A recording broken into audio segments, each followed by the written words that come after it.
అయోధ్య రాజు అయిన దశరథ మహారాజుకి సంతానం కలగలేదు. శ్రీరాముని చరిత్ర త్రేతాయుగంలో ప్రారంభమైంది. జై శ్రీరామ్. అందరికీ నమస్కారం.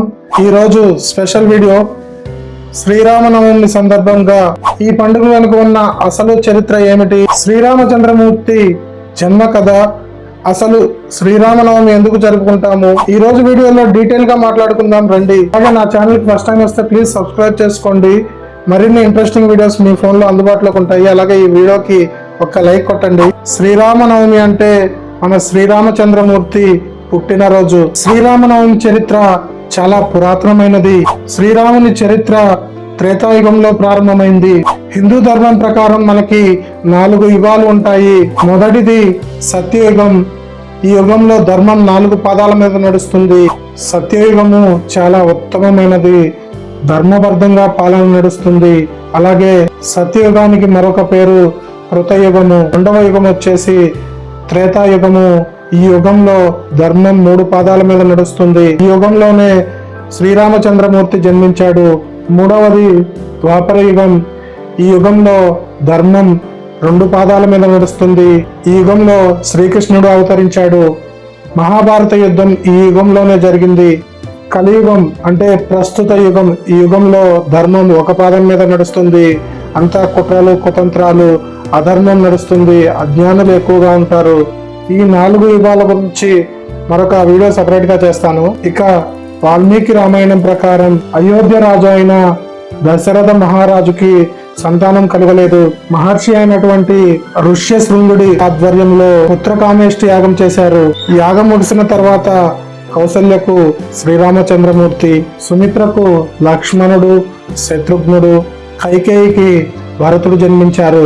చైత్రమాసం శుద్ధపక్షమి నవమ రోజున మధ్యాహ్న సమయంలో సుమారు 12 గంటలు ఆ సమయంలో పునర్వసు నక్షత్రము, కర్కాటక లగ్నం, అభిజిత్ ముహూర్తంలో శ్రీరామచంద్రమూర్తి జన్మించారు.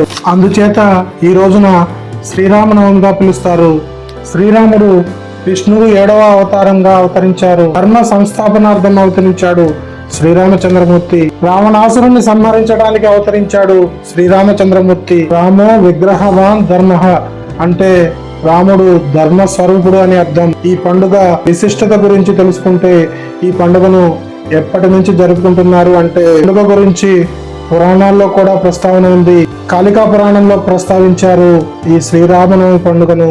అంటే బిఫోర్ కామన్ ఎరా కాలం నుంచి జరుపుకుంటున్నారు. రాముడి జన్మదినం తప్ప ఈ రోజునే సీతారాముల కళ్యాణం అని చెప్పి చాలా మంది భక్తుల విశ్వాసం. అలాగే శ్రీరామనవమి రోజునే శ్రీరామచంద్రమూర్తి పట్టాభిషేకం జరిగిందని భక్తులు నమ్ముతారు.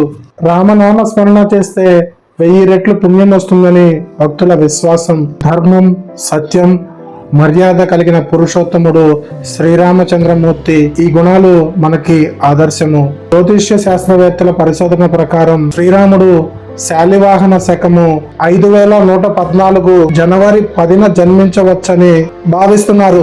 శ్రీరాముని జన్మస్థలం అయినటువంటి అయోధ్యలో రామ మందిరం ఈ మధ్యనే పునఃప్రతిష్ఠించారు. రామ జన్మభూమి గురించి పురాణాల్లో కూడా ప్రస్తావన ఉంది. రామ జన్మస్థలం అయోధ్య రామ మందిరాన్ని 2024 22వ తేదీలో పునఃప్రతిష్ఠించారు. ఈ స్థలం సుమారు 500 సంవత్సరాలు వివాదంలో ఉంది. అక్కడ ఆ ప్రాంతంలో 1528వ సంవత్సరం ఆ ప్రాంతంలో బాబ్రీ మసీదును నిర్మించారు. సుమారు 500 సంవత్సరాల పోరాటం తర్వాత శ్రీరామచంద్రమూర్తిని పునఃప్రతిష్ఠించారు. భారత పురావస్తు శాఖ సర్వే ప్రకారం సుప్రీంకోర్టు అక్కడ రామాలయాన్ని నిర్మించుకోవచ్చని చెప్పి తీర్పు ఇచ్చింది. అక్కడ రామాలయాన్ని నిర్మించుకోవచ్చని సుప్రీంకోర్టు ఆదేశాలు ఇచ్చారు. 2020 ఆగస్టు 5న రామ మందిర నిర్మాణ ప్రారంభానికి భారత ప్రధానమంత్రి శ్రీ నరేంద్ర మోడీ గారు భూమి పూజ చేసి ప్రారంభించారు. అలాగే మనకి తెలుగు రాష్ట్రాల్లో తెలంగాణలో భద్రాచలంలో శ్రీరామనవమిని అంగరంగ వైభవంగా చేస్తారు. ఈ ఆలయాన్ని శ్రీరామదాసు కట్టించారు. సీతారాముల కళ్యాణం సందర్భంగా తెలంగాణ ప్రభుత్వం నుంచి ముత్యాలను సమర్పిస్తారు. అలాగే ఈ శ్రీరామనవమి అనేది వేసవి కాలం స్టార్టింగ్ లో ప్రారంభమవుతుంది. వేసవిలో సూర్యుడు ఉత్తరార్ధ గోళానికి దగ్గరగా వస్తాడు. సూర్యుడు రాముడు జన్మించిన సూర్యవంశానికి ఆరాధ్యుడిగా చెప్తారు. ఈ వంశానికి చెందిన రాజులు ఏదైనా మాట ఇస్తే ఆ మాట ప్రకారం నిలబడతాడు. రాముడు తన పినతల్లి అయినటువంటి కైకేయికి మాట ఇచ్చిన ప్రకారం రాముడు 14 ఏళ్ళు వనవాసం చేస్తారు. అలాగే ఏపీలో ఒంటిమిట్టలో కూడా శ్రీరామనవమి సంబరాలు అంగరంగ వైభవంగా జరుగుతాయి. ఆంధ్రప్రదేశ్ రాష్ట్ర ప్రభుత్వం తరఫున ఈ శ్రీరామనవమి కళ్యాణం అంగరంగ వైభవంగా చేస్తారు. అలాగే శ్రీరామనవమి రోజు మనకి పానకము వడపప్పు ప్రసాదంగా ఇస్తారు.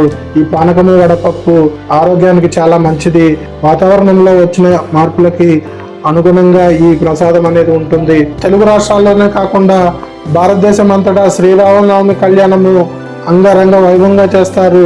నవరాత్రులు 9 రోజులు లేదా 11 రోజులు లేదా 3 రోజులు 5 రోజులు ఆయా వీధులలో గ్రామాలలో ఆయా వీధులలో మండపం కట్టి అలాగే విద్యుత్ లైటింగ్ వెలుగుల మధ్య బాణా సంచాల మధ్య శ్రీరామనామంతో వీధులన్నీ శ్రీరామనామంతో హోరెత్తుతాయి. ఏదైనా ఒక గ్రామం కానీ ఒక దేశం కానీ అభివృద్ధి చెందితే ఆ దేశం శ్రీరామ రాజ్యంగా ఉందని చెప్తారు. అంటే అంతటి ప్రసిద్ధి కలిగిన శ్రీరాముడు అంతటి శ్రీరామరాజ్యం అంతటి ప్రశస్తి కలదని భక్తుల నమ్మకము.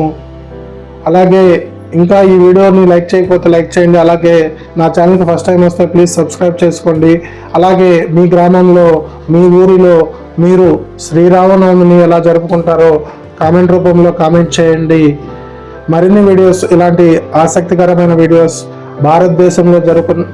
భారతదేశపు చరిత్ర అలాగే మంచి మంచి మోటివేషనల్ వీడియోస్ మంచి ఇన్ఫర్మేషనల్ వీడియోస్ నా ఛానల్లో అందుబాటులో ఉంటాయి.